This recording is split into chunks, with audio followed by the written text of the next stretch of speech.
This is an environmental fly-through video of some of the other spaces in the world of Amalur throughout the course of Reckoning.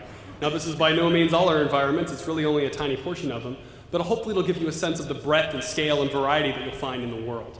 It's important for you to know that this is not cinematic. This is all, well, it's cinematic in the sense that it's video, but it's all captured directly from the game in our most recent build. These are all places you can visit, explore, quest, and kill things in the world of Reckoning.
Enjoyed this first look at Reckoning, and here we're going to open the floor in just a second for some Q&A.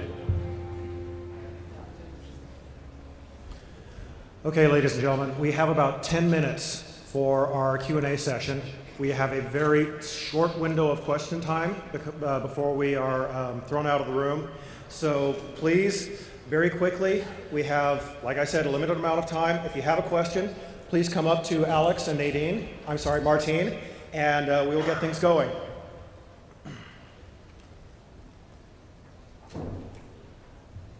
Hey, I'm Brad, and I have a very quick and specific question. I have a bit of an aqua fetish. Is there swimming or underwater swimming in this game at all? Maybe. There we go. Yeah, I can answer that. Swimming, yes. Underwater swimming, no. Although we do have dive points where you can go down and find loot. Thank you.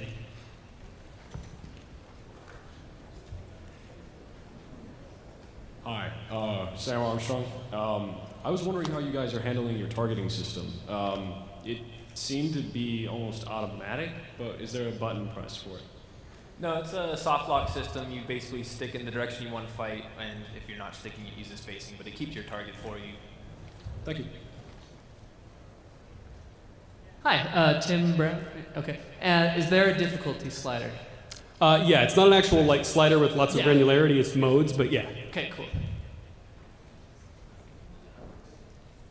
Greg Karen, of the major classes, how many individual destinies or the ranges by the end of the game do you expect?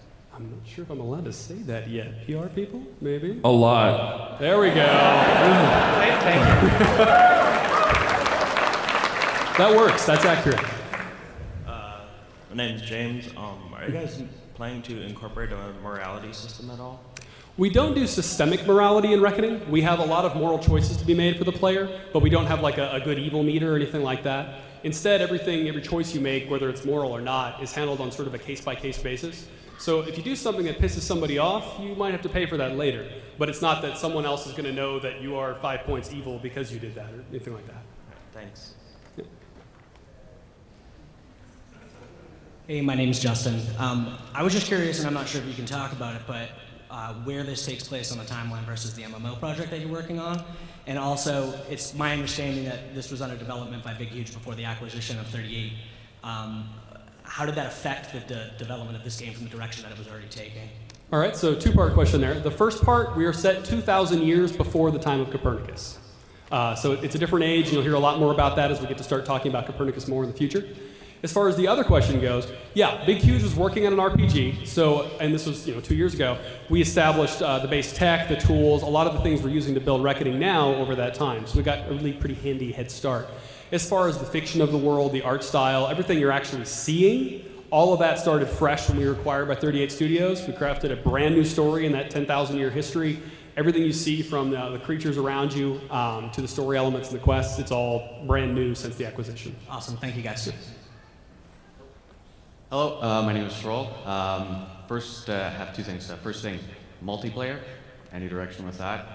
The direction is no. Okay, no, that's good. Second, I saw you were fighting with the mage. Now, I wasn't sure, when he's running low on mana, was there any sort of redirection of projectile, like if someone was like shooting you, and you could sort of take that back and throw it back at them, or? There is absorption, yes. Sort of an absorption. Okay, that's it. Thank you. Cool. In all seriousness, regarding the multiplayer thing, the big reason, or at least one of the big reasons why we're not doing with Reckoning, there's an MMO in the other studios. So they got the multiplayer pretty well covered. Hi, my name is Casey. I wanted to know if there are customizable controls, or if not, what the default button is for rolling or dodging. So we're still experimenting with that. It's possible we'll do different controller maps. At least on the console, we're not planning for like a remap every button level of thing. If we do anything like that, it'll be just like changing presets. Currently, roll or teleport is on the B button on the Xbox controller. Thank you. Hey, I'm Josh. You said there were 5 major zones in the world that we're going to be seeing. Mm-hmm. I was wondering, is that like one continent? Is that the whole world, or lore-wise, is there much more world than that? Oh yeah, so Reckoning is huge. It's kind of hard to talk about this because Reckoning itself is ridiculously huge. The world of Amalur dwarfs even Reckoning. The world of Amalur is the size of our planet. It's massive. It takes place, the part that's particularly the Phalanx, which is the area where Reckoning takes place, is part of one continent, a strait, and part of another continent. Okay, thank you. Yeah.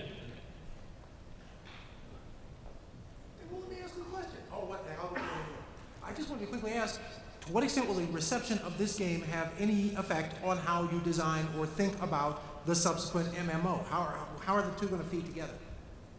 Well, we expect this game to kick ass first.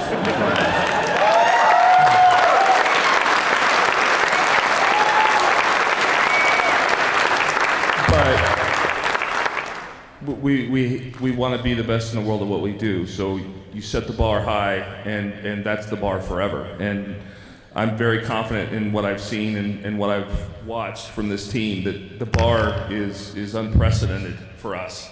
And it will be a chore. It will be very hard to meet that bar. We will do it, but we have to. We're coming out with a fantasy RPG. That's not really new and innovative in and of itself. So we have to separate ourselves from the rest of the world, and we do that. I think we've done that through the gameplay experience, the lore, the story.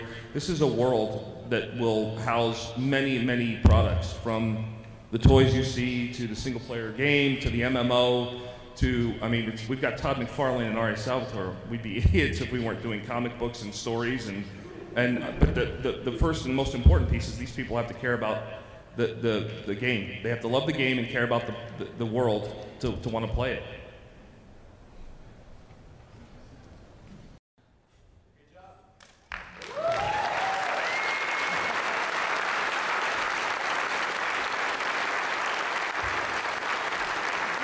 Once again, everybody, thank you.